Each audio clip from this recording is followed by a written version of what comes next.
Penampilan wajah setiap kota merupakan suatu elemen penting dalam membentuk karakter kota yang khas. Karena wajah kota adalah yang pertama kali hadir dan melekat dalam benak pengamatnya. Tahun 1767, company memasuki kota Malang. Dalam perjalanan waktu telah mengalami beberapa kali perubahan dalam perkembangan kota, sehingga 147 tahun kemudian pada bulan April 1914 Malang ditetapkan sebagai kota peraja. Kota Malang sebenarnya kalau menurut Undang-Undang Nomor 11 Tahun 2010 Cagar Budaya merupakan kekayaan budaya yang penting demi memupuk kesadaran jati diri bangsa dan mempertinggi harkat dan martabat bangsa, serta memperkuat ikatan rasa kesatuan dan persatuan bagi terwujudnya cita-cita bangsa pada masa depan. Upaya mempertahankan cagar budaya peninggalan sejarah berdasarkan Perda Kota Malang tahun Nomor 1 tahun 2018 tentang cagar budaya melalui beberapa usaha yang mempertahankan bangunan peninggalan sejarah. Dalam perjalanan sejarahnya, Kota Malang merupakan hasil perencanaan tata kota yang terbaik di Hindia Belanda pada masanya, di mana juga terdapat peninggalan arsitektur kolonial yang asli dan terawat. Para arsitek Belanda yang merencanakan bangunan-bangunan kolonial di Indonesia pada era 1910 hingga 1940-an telah berhasil memadukan arsitektur Eropa, khususnya Belanda, dengan teknologi bangunan daerah tropis. Bangunan-bangunan tersebut tetap memiliki gaya Eropa, namun tetap sesuai dengan dihuni di daerah tropis, di mana bangunan ini direncanakan oleh arsitek terkenal yaitu Insinyur Herman Thomas Karsten dan direncanakan serta dibangun oleh wali kota pertama yaitu H.I. Buschmacher 1919 sampai 1929. Adapun koridor kayu tangan adalah salah satu kawasan yang bersejarah di Kota Malang. Pada era kolonial Belanda, kawasan ini menjadi pusat bisnis dan hingga sekarang sampai saat ini masih bertahan.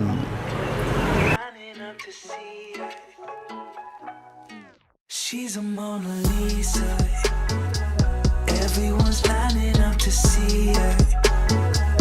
There must be something about her features. No. Till I go numb. Dancing till my legs go numb. Till I go numb. Baby, it's 4:30 and my whole world is I'm all up in the clouds when it's pouring rain. Ain't never coming down unless you call my name. Yeah, we should take it slow, just like day by day. Like day by day.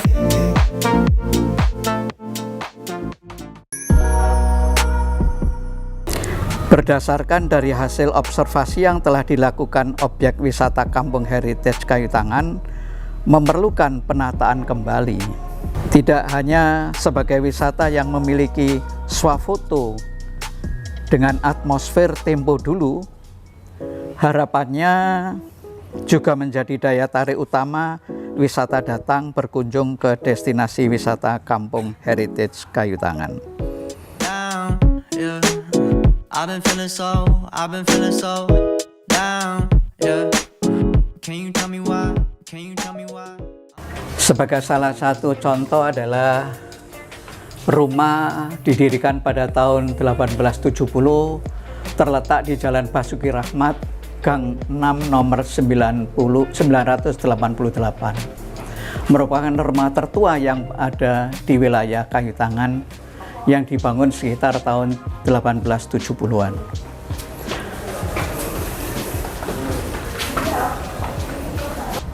Pasar Krempyang yang merupakan pasar tradisional yang masih bertahan pada saat ini.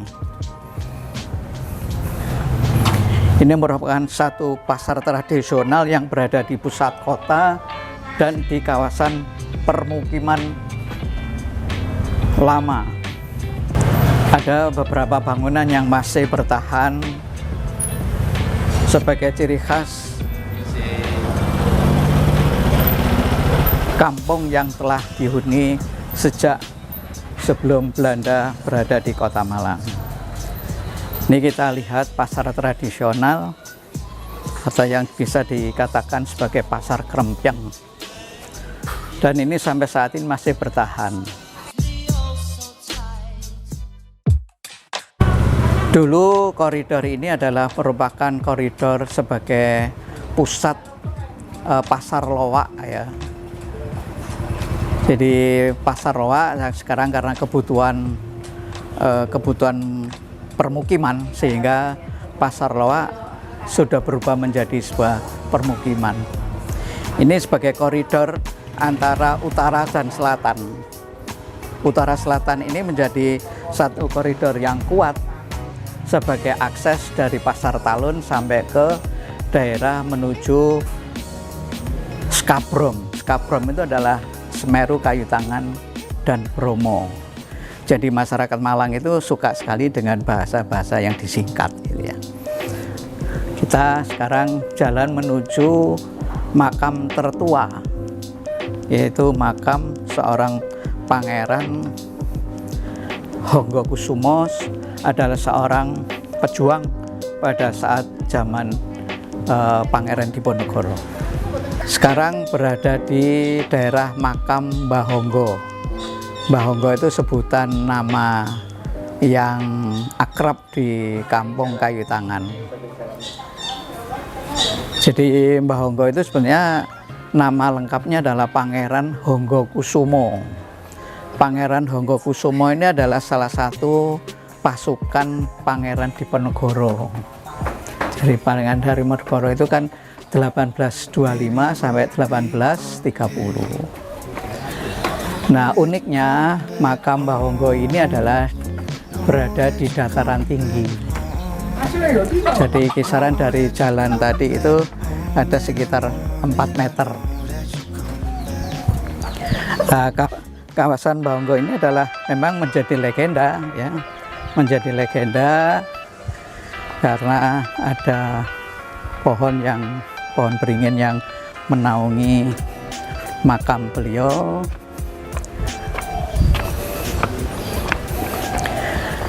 Dan Mbah Honggo ini, Pangeran Honggokusumo ini adalah menyamar sebagai guru ngaji bupati pertama di Malang.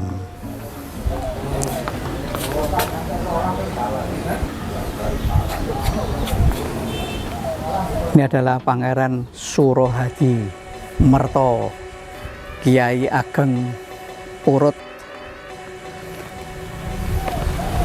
Sedangkan yang ada di luar ini adalah makam Raden Mas Singojoyo sebagai seorang keturunan Ningrat.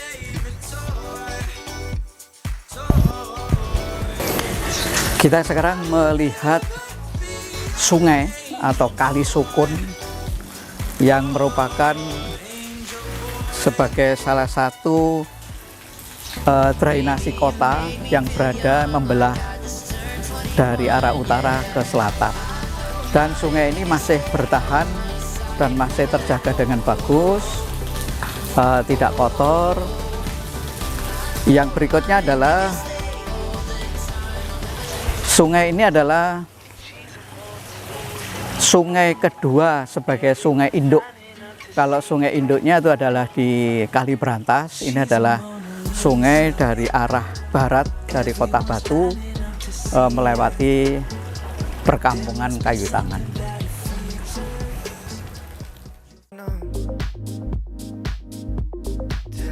Pedestrian ini merupakan program dari pemerintah pusat yang dikenal dengan program Kotaku, Kota Tanpa Kumuh. Ketika kami menggagas Kampung Kayu Tangan ini adalah sebagai kegiatan mahasiswa arsitektur ITN Malang pada tahun 2017, setelah mahasiswa mengupload di media sosial, akhirnya berkembang menjadi destinasi wisata khusus berupa Kampung Kayu Tangan Heritage. Wilayah kampung ini adalah ada 4 RW, ya. RW 2, RW 9, RW 1, dan RW 10.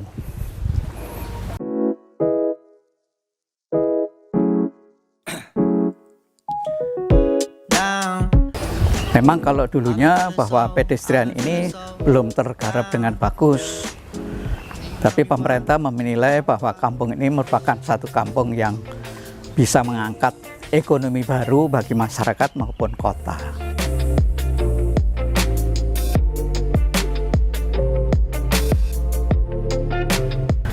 Nah, ini kalau masyarakat selalu menyebutkan tangga 1000 gitu ya. Ini adalah akses dari arah barat menuju kampung, masuk wilayah RW 1.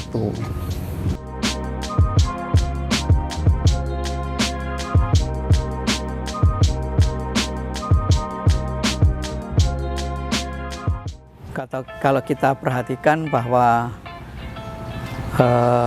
jalur irigasi ini kiri kanannya sudah dibangun oleh pemerintah kota dengan program Kotaku, Kota Tanpa Kumuh.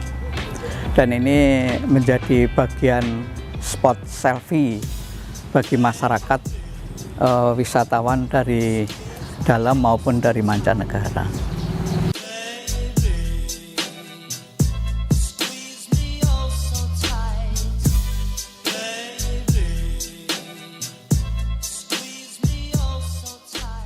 Kita sekarang akan melihat peninggalan makam.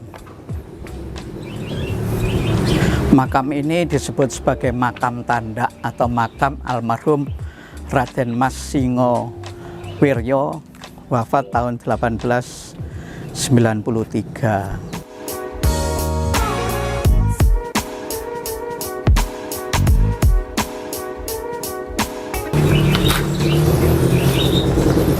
Atau bisa dikenal sebagai makam tanda.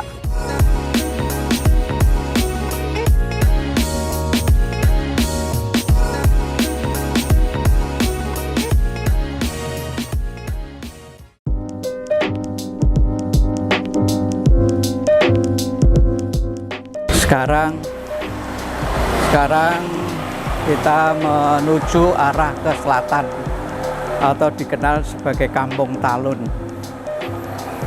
Kalau kita lihat masih bertahan wajah bangunan-bangunan tempo dulu dengan jendela dan pintu yang masih khas dan belum ada perubahan. Di sini masyarakat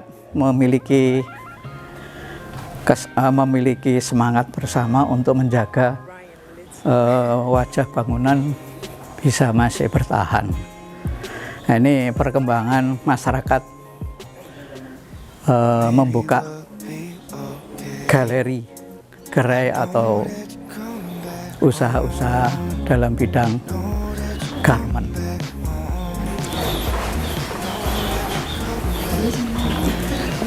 Ini kalau kita lihat, Assalamualaikum Bu. Badhe moto ini lihat rumah tua yang masyarakat bisa menyebutkan sebagai rumah ningrat.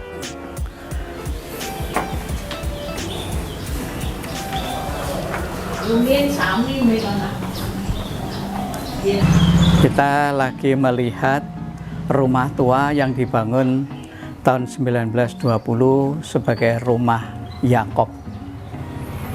Beliau adalah seorang seniman dan juga pernah menjadi seorang pegawai Kota Praja.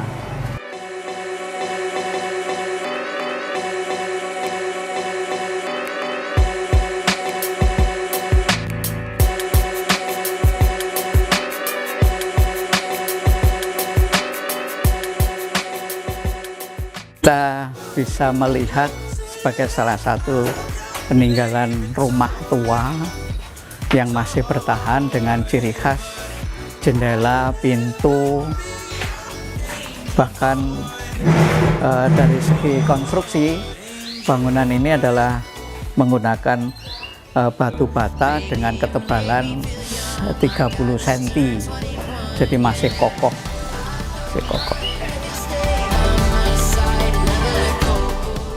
Saat ini melihat rumah sutradaranya Abbas Akub yang terkenal menyutradari beberapa film-film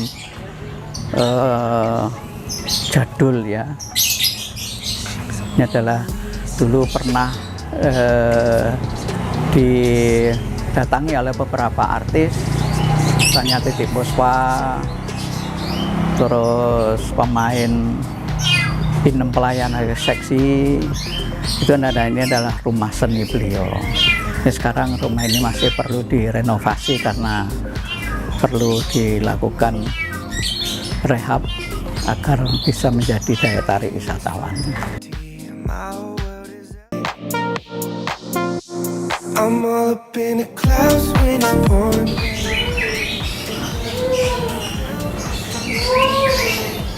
Assalamualaikum. Kita sekarang berada di rumah Raden Mas Ngabehi Sukandar Prawiro Adirejo. Beliau adalah sebagai kepala penilik sekolah wilayah Jawa Timur, Bali, dan Lombok. Kita berada di Jalan AR Rahman Hakim, Gang 4, nomor 838, Klojen Kledok, Kota Malang. Suwe lah Mas Bayu. Ya.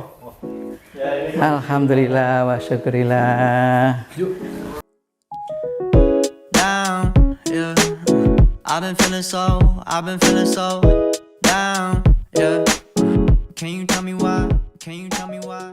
Melihat aktivitas masyarakat akhirnya memiliki dampak positif.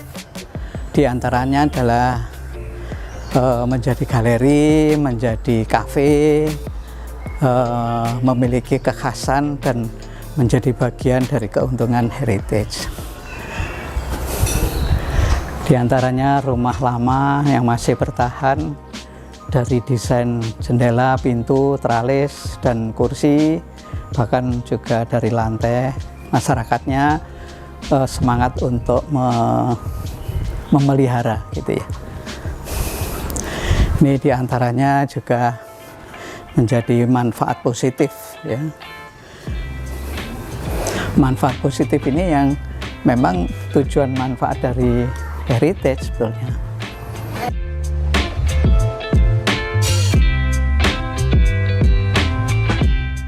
Ini rumah-rumah juga masih bertahan, jadi menjadi bagian keunikan dalam satu kampung, bertahan untuk bisa menjaga kelestarian.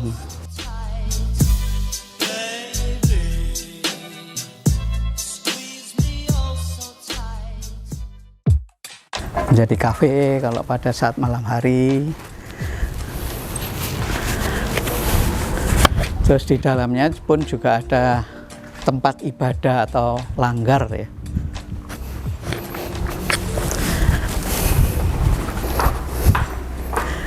Ini bagian dari langgar tua.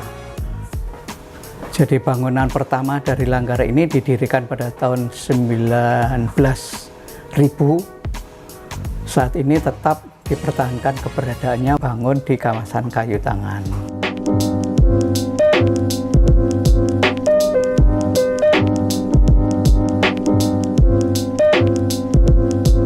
Tetap rumah langgar ini memang tetap digunakan. Ini yang dulunya sebagai langgar ya, terus tidak digunakan, terus akhirnya berpindah pada bangunan yang masih memiliki ciri khas tua. Di antara adalah dindingnya yang diampyang dengan bentuk-bentuk yang khas tempo dulu.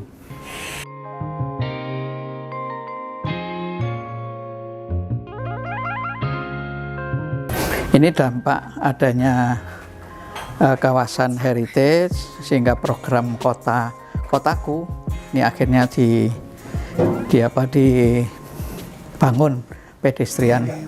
Be okay. I know that you're coming back home. Ini sebagai dampak positif dari adanya kawasan yang dianggap heritage, sehingga masyarakat bersama-sama untuk menata menjadi bagian dari estetika.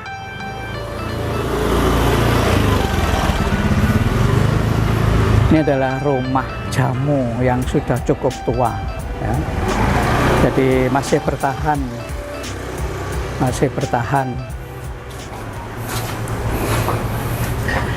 Dibangun sekitar tahun 1940-an dengan pemilik pertama keluarga Ibu Esther. Rumah ini pernah digunakan sebagai tempat pengobatan Qingzhe, jadi pengobatan tradisional dari Tiongkok.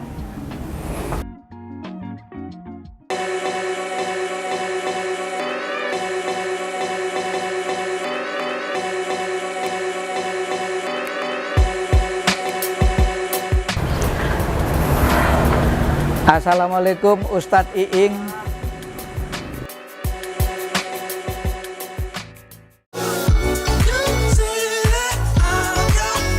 Mas Iing, saya kepingin dengar cikal bakal Mas Iing begitu minat untuk membuat galeri ini itu sejak tahun berapa, dan akhirnya ada bermanfaat nggak gitu? Silakan. Kalau cikal bakal sih sebenarnya dari orang tua ya. Orang tua itu suka akan seni. Terlebih lagi dulunya juga fotografer, sehingga mulai kecil itu saya diajari lah, akhirnya ada daya minat. Lambat laun semakin saya besar dewasa lebih minat gitu loh. Terlebih lagi untuk barang antik ini adalah sebuah properti sebenarnya. Properti ya. Untuk foto, untuk apa. Itu sejak tahun berapa? Kurang lebih tahun 90-an itu udah mulai 90-an. Dulu pulang sekolah itu SMA saya Pak. Saya jual beli kaset kaset kita. Oh iya. Itu di Boldi ya. Itu dulu saya alhamdulillah dari kaset ini bisa untuk main, bisa untuk bayar sekolah apa itu. Ya. Istilahnya jual beli kaset zaman dulu. Terlebih dengan adanya kampung wisata ini ya tambahan. Nah, kampung wisata itu kapan sih mulainya?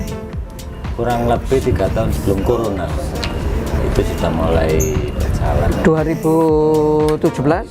Ya segituan. Gitu ya. Terus gini, wisatawan yang datang dari arah ini kan Talun Es ya, Gang Talun Es gitu ya. Kira-kira sudah sampai berapa? Dari daerah mana aja lah gitu. Kalau dari mananya itu ya yang banyak luar kota. Itu terlebih lagi akan edukasinya Pak. Ya. Kalau dari lokal sendiri khususnya ya foto ya.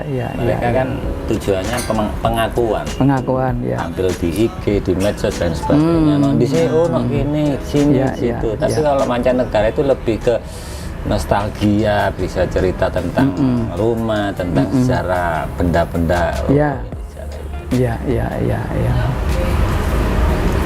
Ini masih bertahan ya sampai saat ini ya. Alhamdulillah, karena bentuk dari pekerjaan saya juga akhirnya ya di Telata inilah. So, ya inilah kebahagiaan saya. Betul. Dengan kebahagiaan orang lain. Iya, saya ngusapi opo ngono wis seneng. Orang lain perlu piknik apa bagian. Ya. Nah, kebetulan Mas Iing adalah sebagai tokoh muda di kampung Talun Es ya. Mungkin Mas Iing bisa ceritakan bahwa dulunya itu kan koridor Talun Es ini kan sebagai pasar ya. Nggih. Pasar apa itu? Dulu itu pasar Rombeng. Pasar Rombeng. Ya. Jadi Pasar Loak ya kayak. Iya. Loakan Rombeng itu berarti mulai arah depan sampai ke sana itu, bahkan di sini ini kan rumah mertua ya. Ah. Itu jual buku-buku lawas, buku antik. Itu Iya. terkenal.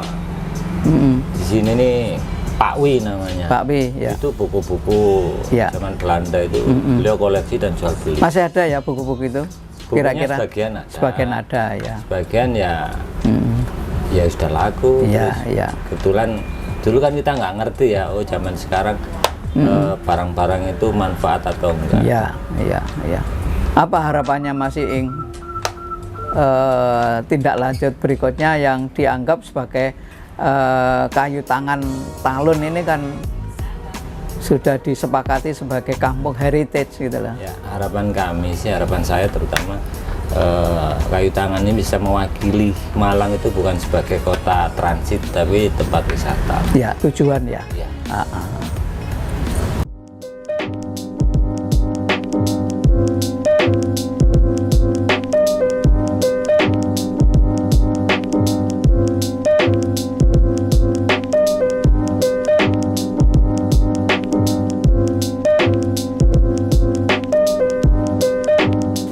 Assalamualaikum warahmatullahi wabarakatuh.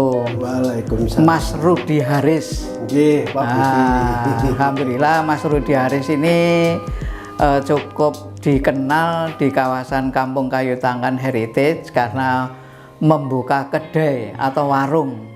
Warung namanya Mbah Dut.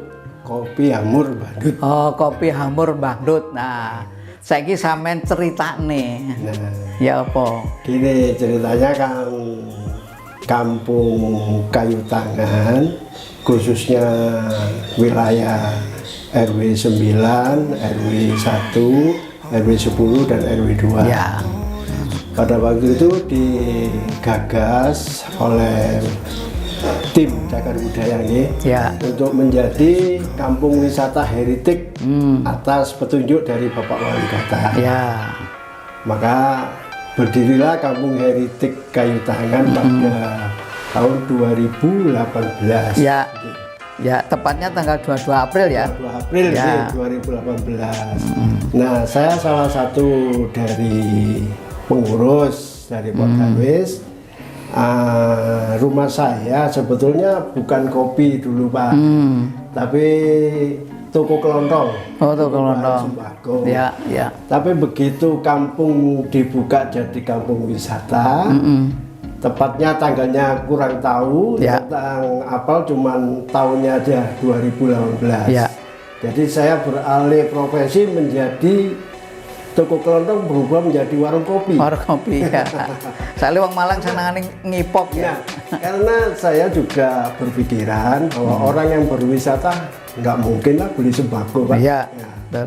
Jadi saya beralih ke kopi dan tempat saya memang layak lah untuk nongkrong-nongkrong, untuk ngopi di pagi hari, di siang, di sore hari. Nah, ini kan bagian dari peralatan kopi ya. Ya, Ini salah satunya kan Ini- ciri khas kopi apa cangkir dulu kan ini dah. ya ini cangkir kopi yang era yang bawah itu era tahun 70-an yang hijau-hijau itu. Jadi warung kopi saya pakai gelasnya gelas ini. Ya. Jadi ini peninggalan dari ibu. Iya, ya. Jadi peralatan-peralatan apa? Ini juga ini tackle-nya masih Ini tackle-nya lama ya. Masih bertahan. Bertahan, masih Iya. lama. Iya. Ini tackle-nya, jadi rumah ini dibangun tahun 1923, Pak Putih. 1923. 23, Ya, iya. masih kuat. Bentuk rumah masih tetap lama, tackle-nya masih lama, tidak berubah, Ya. kamar pun tidak berubah, masih tetap. Cuman yang memang kita bangun, Kamar itu maksudnya tempat tidurnya masih bertahan? tempat tidurnya tidak Oh, bertahan. enggak bertahan. Ya. Kok warung kopinya kok anusnya tutup sih Mbak Dut? Ah, Belum dibuka. iya. Mari Ya, tak biar tunjukin. tahu, Ya. biar tahu interiornya. Interiornya. Ini memang belum buka karena memang biasanya bukanya sore dan malam hari. Ini, nah, ini interiornya, monggo. Iya.